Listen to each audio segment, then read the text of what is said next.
Com todo o respeito que seguidores dos demais reformadores merecem, Martinho Lutero é o nome mais importante das reformas religiosas que no século XVI produziram o protestantismo como uma terceira grande corrente dentro da Igreja cristã. Martinho Lutero teve antecessores no século XIV e começo do século XV, principalmente John Wycliffe na Inglaterra e Jan Hus na Morávia, hoje República Tcheca. Mas, embora eles tenham produzido o chamado Lollardismo na Inglaterra e o Hussismo na Morávia, os movimentos deles originados não incendiaram o coração da Europa como fez o luteranismo, até porque a Inglaterra e a Morávia não ficam no coração da Europa. Lutero, que nasceu em 1483 e morreu em 1546, e que operou a partir de Wittenberg, na Saxônia, na Alemanha, esta sim, no coração da Europa, teve alguns concorrentes na Europa Central, mais ou menos na mesma época, como foi o caso de Martin Bucer, em Estrasburgo, bem na divisa entre a França e a Alemanha, Ulrico Zwinglio, em Zurique, na Suíça, e João Calvino, em Genebra, também na Suíça. Este um pouco depois, porque ele era bem mais novo. Com antecessores e concorrentes desse nível, porque eu, mesmo não sendo luterano, considero Lutero o pai da reforma protestante, e não apenas o pai do luteranismo. Darei 4 razões. Em primeiro lugar, Lutero foi o primeiro reformador a enfrentar a Igreja Católica com decisão e coragem, pregando sermões inflamados e escrevendo tratados subversivos que minavam a autoridade da liderança e da hierarquia da Igreja Católica. Ele enfrentou ameaças do papado, na verdade foi excomungado, rasgou e queimou a bula de excomunhão em praça pública de Wittenberg. Além disso, ele corajosamente se apresentou perante Carlos V, o poderoso imperador do Sacro Império Romano do Ocidente e o braço político e militar do papado, na Dieta de Worms, em 1521, negando-se a voltar atrás nas críticas feitas ao papado e à Igreja Católica, tendo, por causa disso, recebido também uma condenação política além da religiosa, o banimento das terras do Império. Lutero não foi executado porque o príncipe eleitor da Saxônia, Frederico III, chamado o Sábio, resolveu protegê-lo, salvando não só a ele, mas ao movimento protestatório e reformador que ele havia iniciado. Em segundo lugar, porque Lutero, que não foi o maior e melhor teólogo da Reforma, posição essa que reconhecidamente cabe a Calvino, foi o grande pregador e o grande agitador das massas com os sermões do seu púlpito e os artigos, panfletos e livretos da sua pena, todos eles prontamente impressos e distribuídos em grande quantidade na cidade, na região e no império.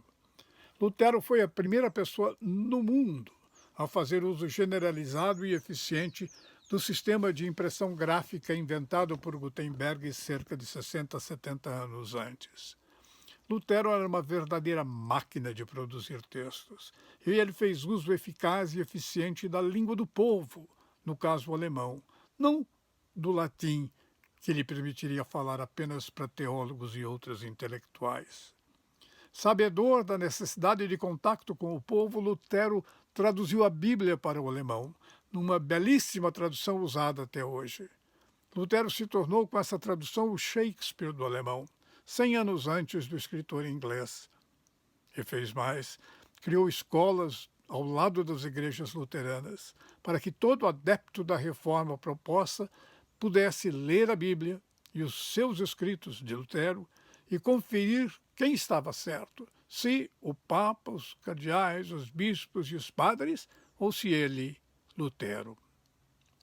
Em terceiro lugar, e aqui o mérito talvez não seja tanto dele, mas sim mais da sorte, do destino, ou quiçá da providência, ou ainda um pouco dela, arranjou uma mulher que era um verdadeiro dínamo humano, Catarina von Bora, que o ajudou na área logística, administrativa, produtiva, financeira e empreendedora transformando o ímpeto reformador de Lutero em um movimento organizado de âmbito que foi muito além de Wittenberg, da Saxônia e da Alemanha, alcançando toda a Europa e, oportunamente, o mundo.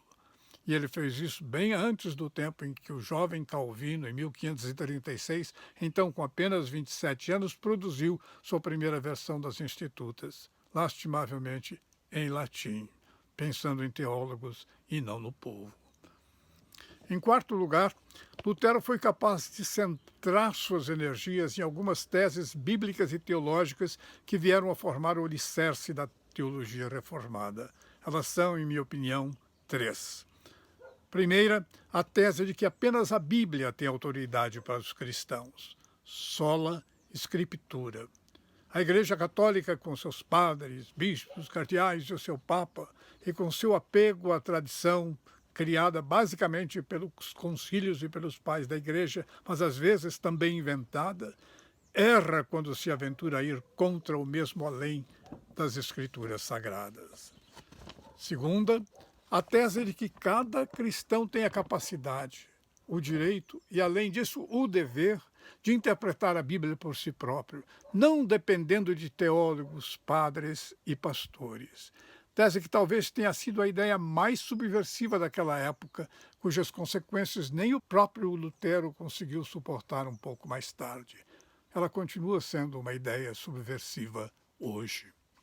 A tese, em terceiro lugar, de que a justificação e, por conseguinte, a salvação é um dom, um presente de Deus, sem que o ser humano precise fazer nada além de aceitar esse presente. E até para aceitar esse presente de Deus, Deus ajuda o pecador, embora sem determinar ou impor a aceitação dele.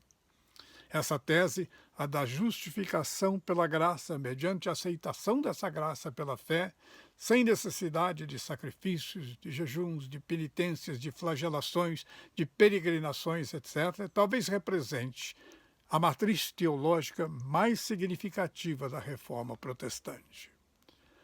Na sequência da Reforma Protestante, algumas dessas teses foram abusadas um pouco, às vezes até pelo mesmo Lutero, que uma vez sugeriu que a gente talvez devesse pecar um pouco mais para que a graça divina fosse ainda mais generosa e abundante em seu perdão.